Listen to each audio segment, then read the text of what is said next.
मनीष बेटा, इतने रिश्ते आ रहे हैं, मुझे समझ में नहीं आता रिश्तेदारों को क्या क्या कर मना करूं। तेरी ताई जी तो कब से मुंह बनाए बैठी है कि पता नहीं हमें उनकी बताई लड़की से अपने बेटे की शादी करने में क्या एतराज है। अब बताओ क्या जवाब दे। यही कि हमारा बेटा ब्रह्मचारी बनकर रहना चाहता है, वो शादी नहीं करेगा। अरे मम्मी, मेरी शादी की चिंता में ताई जी क्यों घुली जा रही है? आप उनको बोल दो कि जब मेरा मन करेगा तब मैं शादी कर लूंगा। अरे अभी मेरी इच्छा नहीं है तो कोई जबरदस्ती है क्या? ठीक कहती थी तुम्हारी दादी कि एक लड़का और पैदा कर लो।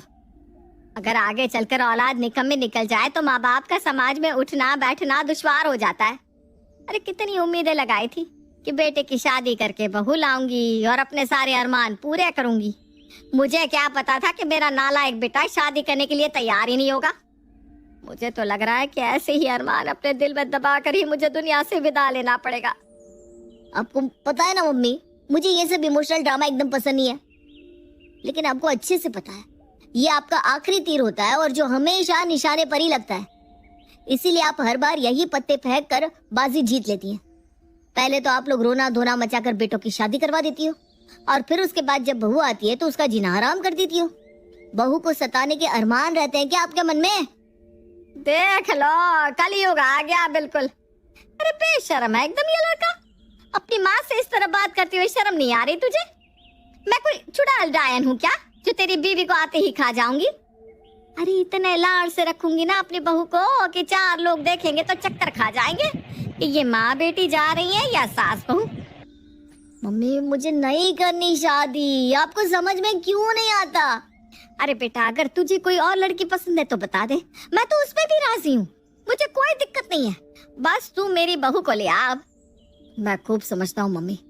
पहले तो आप लोग सीना तान कर बहू को लेकर आते हैं और फिर 4 दिन बीतते नहीं कि उसकी हर बात में खराबी नजर आने लगती है। और अपने दोस्तों की कहानियां सुन सुनकर बहुत एक्सपीरियंस हो गया है मुझे, इसीलिए मैं उस इमोशनल ड्रामे में फंसने वाला नहीं हूँ। मनीष अपनी शादी को टालने की जितनी कोशिश कर रहा था, उसकी माँ उतनी ही शिद्दत से उसके पीछे पड़ी हुई थी। लगता है मम्मी ऐसे नहीं मानने वाली। मुझे इस प्रॉब्लम का कुछ परमानेंट सॉल्यूशन ढूंढना ही पड़ेगा। क्यों ना मैं एक ऐसा रोबोट बनाऊं जिसे देखकर माँ की बहू वाली कमी भी पूरी हो जाए और मुझे भी इस शादी के झमेले में फंसना ना पड़े। और सबसे बड़ी बात, रोबोट होगा तो उसकी प्रोग्रामिंग मैं अपने हिसाब से कर सकता हूँ।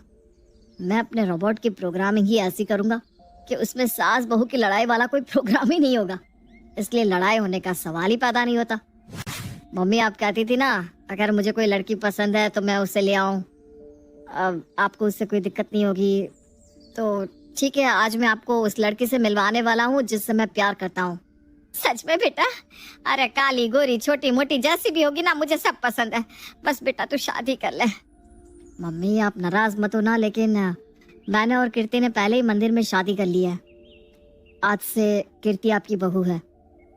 अरे बेटा, ऐसे घर से भागकर शादी करने की क्या जरूरत थी? मैं तो कब से तेरे पीछे पड़ी हूँ कि तू शादी कर ले। तू एक बार कह कर तो देखता बेटा, मैं तो खुशी खुशी तेरी शादी तेरी ही पसंद की लड़की से करवा देती। चल कोई बात नहीं, अब जब तूने शादी कर ही ली है तो कोई कुछ नहीं कर सकता। अरे तू बहू को लेकर अंदर तो आ, उसे बाहर क्यों खड़ा कर रखा है? मैं आरती की थाली लेकर आती हूँ। शशि आरती की थाली लेकर आती है और अपनी बहू कीर्ति का कुमकुम लगाकर स्वागत करती है और बड़े ही प्यार से उसे घर के अंदर लेकर जाती है। ऐसे तो कोई तू होर की परी भी नहीं है। ऐसे कैसे तुझ पे इतना लट्टू हो गया कि मंदिर में शादी करके तुझे घर ले आया? आपने बिल्कुल ठीक कहा मम्मी जी, मैं कोई हुर की परी नहीं हूँ, मैं तो कीर्ति हूँ। हाइट 5 फुट 2 इंच, रंग गेहुआ। और हाँ, मैं मनीष जितनी खूबसूरत भी नहीं हूँ, लेकिन फिर भी मनीष ने मुझसे शादी कर ली। अरे बड़ी खुशी खुशी अपने मुंह से अपनी बुराई कर रही है। किस मिट्टी की बनी है ये लड़की?